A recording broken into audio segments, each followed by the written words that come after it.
Hi, welcome to Transfer Tea. Today I'm here with Candela, who I have known for 4 or 5 years at this point. So, really excited to get to do this with you.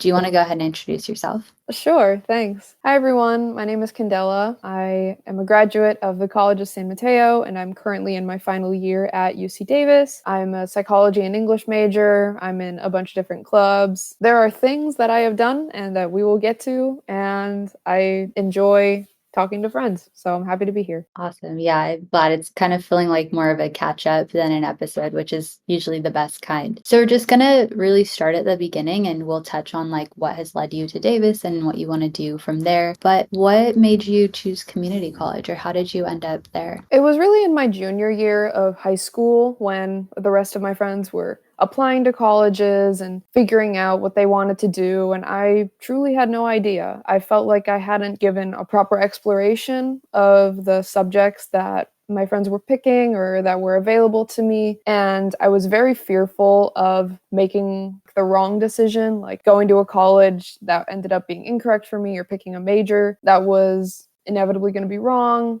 and I really didn't want to waste time or tuition money. So it was actually my parents' idea for me to go to community college because I happened to live near one and they heard a lot of good things about it. And so I looked into it and I thought it was a fine idea for the time being. And it ended up being one of the best experiences I've ever had. And so I picked community college because I needed a clear path forward from just my kind of confusion. And not only did I get to figure out what I want to do in my transferred school, in my next steps, I also got to just have the best few years I could have asked for, meeting so many wonderful people, taking a lot of really fun and informative classes, and seeing what community college has to offer because it is so much more than I really thought. And so definitely proved me wrong, and I ended up absolutely loving it. I'm curious how I know like for a lot of people, initially coming to community college is not like the easiest transition or the easiest decision, but how did you get to the point where you got to find those cool classes and meet those cool people? Like, what were the stages that got you there? The classes I started taking were just kind of bounce offs from high school. I finished pre-calculus in junior year and I thought it would be a good idea to just keep going and take calculus, which was a bad idea. But other than that, I got to look through the catalog and I got to like see interesting classes. I saw social psychology. I saw like introduction to writing class. And so I started in a couple of those and I started talking to the professors and I started like seeing what they had to offer in the next quarter. And I started looking around. I was also interested in the study abroad program. And so I would spend some time going to those centers and kind of asking around and stuff. Soon enough, I found when classes that interested me personally were going to be given, and I got to meet more people that like recommended me certain classes. And so it was kind of a slow transition into figuring out what I wanted to do. And then I just kind of followed the little worm in my head that's like, oh, do that. That looks like fun. Until I spent a couple years in community college doing classes that I'd really love. Yeah. So was a lot of the motivation more of like what sounded interesting to you? Because I know you said like you hadn't given as much thought as you would have liked to like what you wanted to do. So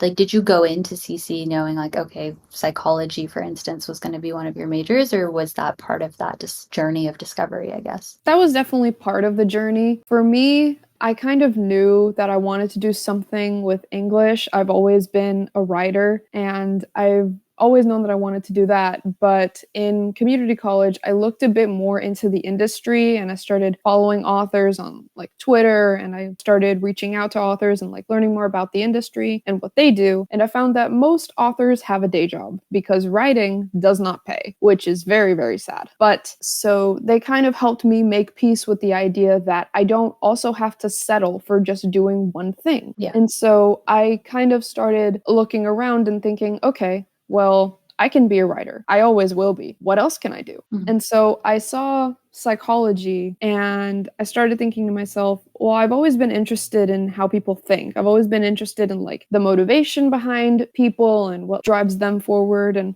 maybe even problems, like how do they problem solve? So when I started taking psychology classes just to like learn and see if that was something I was interested in, I realized that it really was. And there are a lot of opportunities for careers there. And so that's kind of how I picked psychology. I decided to be a double major, so I wouldn't really need to sacrifice my love of writing, so I could still learn and I could, in conjunction, kind of get to know a field that could offer me a lot while also teaching me a lot. I thought that was kind of doing the best with what I could. That is really cool to have found like the balance that works for you, but also having been open to like researching further into what you want to do and understanding what the circumstances are. How has it been studying that at Davis? And like how has it been to be a double, are you still a double major as a transfer? How is that? Challenging. It's been helpful and challenging in certain ways, like talking about basics of filling up that major and filling up the units that you need to graduate. Being a double major has helped me reach my graduation goals. For example, if you only have one major, you still have to do like, I think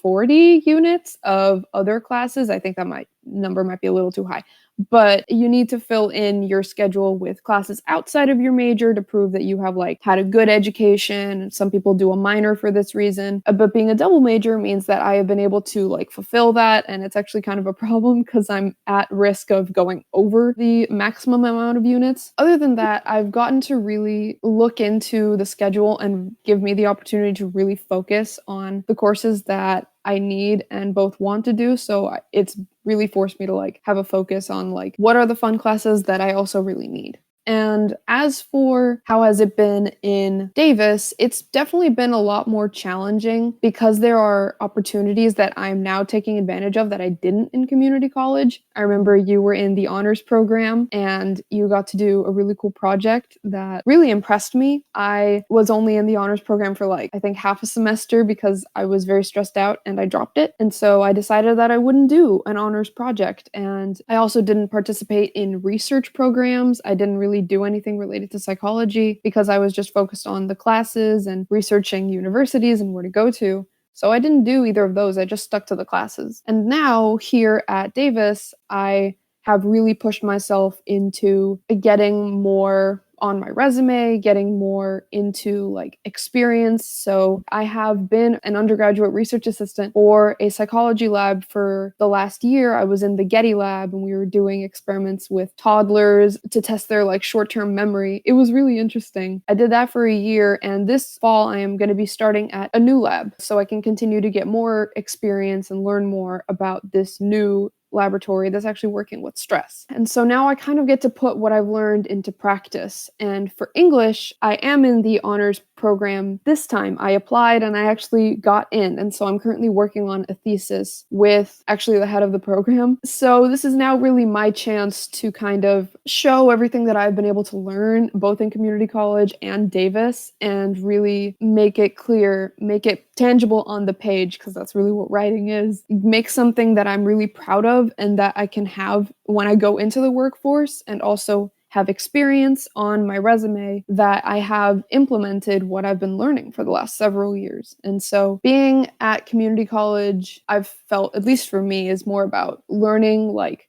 the basics and like kind of getting a grasp of what the industry might be or what you should be learning, and then actually going and putting it into practice is really what it is for the school that you transfer to. And so I think this is a really cool point because I know that some people think like if you do community college, then you've only got like 2 years at your transfer school and that's not enough time to build that resume and have that experience. It doesn't sound like that's the case for you at all. It sounds like actually you have a very good background that's letting you build on top of it. I can definitely see how they would say that. There are a lot of opportunities that much bigger schools offer, and it can feel a bit challenging in 2 years to feel like you've done enough. I've heard that phrase from so many people of, I don't think I've prepared enough when they graduate. And ultimately, that judgment is up to you. I really do think it depends on what type of experience you want. For example, I have a friend who is psychology and she wants to go into pre-med. She applied to labs right when we started at Davis. So she was already working in a psychology lab by the time we even began classes. And that was something I didn't do. I waited to apply after I'd already been at Davis for a few quarters. By that time, I'd also started meeting professors professors, and I started asking around to see what kind of labs would even be of interest to me, what are available. And it also took me some time to find the resources because the resources are there. It's about kind of making yourself go and get them. It took me a little bit to go to the psychology office and see what can I do? Are there any newsletters I can follow? Is there anything that like would make my cold calling emails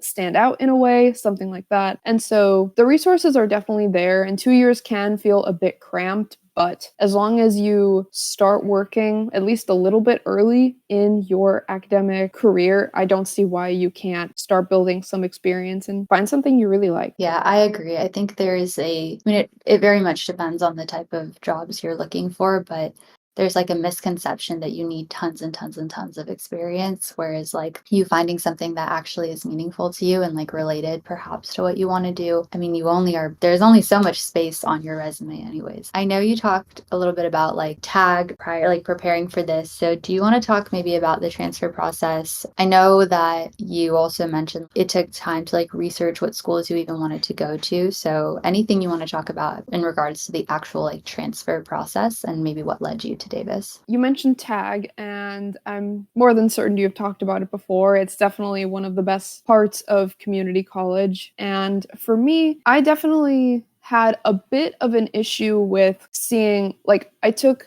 a little bit too much time doing fun classes and I had to get serious a bit. I believe in my third year, I realized I'd been focusing so much on my community college classes that I hadn't really looked into what colleges I should transfer to. And it was definitely a bit of avoidance because it's also overwhelming because there are so many schools in California and even outside California, and there's so many types of schools, and all these schools offer different things, and there's a lot to keep in mind. So I was definitely avoiding it a little bit, but it helped me to kind of focus when I got to talk to like counselors and I got to talk to friends. It helped me to start seeing little by little what certain people thought of certain schools, and then me kind of doing a very rudimentary search of where is this school? Do they offer my majors? What else do they offer? Are there things like financial aid? Are there scholarships? What kinds of things do they offer, especially housing for transfer students? That was one of my biggest concerns because I really didn't want to do the dorm. So I just wanted to make sure they wouldn't stick me in a dorm. So that was kind of the first step. Something else that really helped me, and I'm really lucky that CSM had this, was the transfer club and a specific section in Building 10 focusing on transferring. I believe it was in my first or second year, that they did a trip to SoCal and we toured 4 different schools. And I got to go on that trip. I was very lucky. I got to tour UCLA, UCSC, CSU, Long Beach, and I believe one more that I'm currently forgetting. But we got to tour a couple of different schools and kind of give you a feel for the campus, which I do think was very important because I got to realize what I did like in a school and what I didn't. And so it definitely helps for you to actually be there and kind of mentally map, okay, I would come over here. This could be my new building. How would I move on this campus? Because that's something very important. For me personally, little thing is that I was considering UC Santa Cruz because they offered a good psychology program and I thought that was really interesting. But when I toured there, I realized that they don't have a lot of accessibility for walking. The campus is very like car, bus, bike heavy, and those aren't really things that I use. And so I kind of had to cross that one off my list a little bit just because it wouldn't work for me in my day to day. So the experience of both talking to other people, but also like taking some of it into your own hands to see what it feels like for you, like that mixture feels sort of like what led you to where you are now. Congratulations, because Davis seems to have been a very good Candela fit. I'm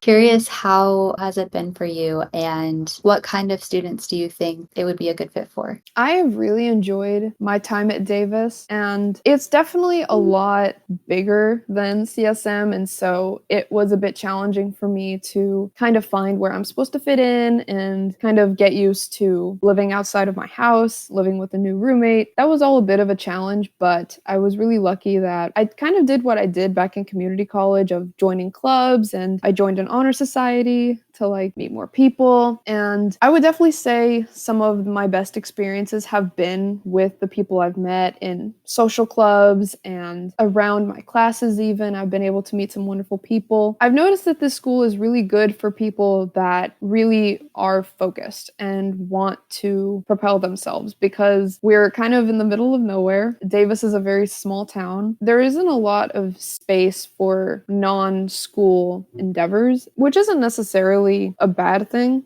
but it kind of gives you a bit of space to think about what you really want to get out of the school and kind of make your own opportunities if you can. Because I've seen a lot of flexibility from Davis and counselors and what they've had to offer. And so I thought it was very friendly in that way. I do think that this school is very friendly. I've noticed that from a lot of people, and it's very nice and accepting. I've noticed a lot of clubs based on identity or orientation. We have a very, very big LGBTQ center, which is wonderful. It feels like a very slow moving, calm school, which I didn't really expect, but it definitely makes me feel comfortable. And so it's helped me kind of not relax, because the schools are, of course, very rigorous, but it's helped me feel a bit more at peace and like I not only deserve to be there, but like I'm moving forward at a good pace. That sounds amazing. And I think that's a description that is like more in depth than what I've heard before. So I think if someone's considering it, I'm going to send them this way and be like, you should hear this. So we're nearing the end, but I think it's really important to me to ask you about your personal journey and what your kind of biggest takeaways are, or if you could go back to like when we were in school together, like what would you tell us? Because your opinion is really like valuable to me. I don't know if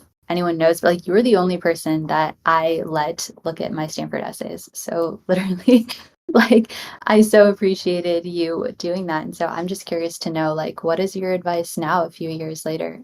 What would you tell the previous versions of us? Sure. Well, first, I'm honored. I actually did not know that. Well, my journey to getting to Davis was definitely a bit of a challenge, just because I was very scared to leave home. That's always been one of my big fears. But I realized once I got there that I was more ready to go than I thought I was. And that's definitely maybe a little bit in part because of lockdown, because I spent a lot of time at home. Obviously, we were all made to stay home. And so I realized maybe it wouldn't be so bad if I were on my own. And it was definitely a bit of a shock, but I ended up really enjoying it. And I got to kind of force myself to really try looking into other facets of Davis that I wouldn't previously have considered. I think my biggest example might actually be archery, because UC Davis has an archery club. And so I joined and I started doing archery, and I'm on the team, and I'm actually going to be on the board for this year because I love the sport, and I would never have figured that out if I'd come to Davis. If I were to like take away anything from like my journey, I'd say it really is just push yourself to do things that you wouldn't think you would do, because you might, I don't know, you might surprise yourself. Let yourself be surprised. It can really be as simple as going to a club meeting and just talking to someone, or saying hello to the person next to you in class if you've seen them before or something. Take chances. It can really be helpful to see what you can find and kind of let yourself be led. That's definitely one of my biggest challenges. And if I were to say something to little Candela, I would definitely tell her that it's okay to be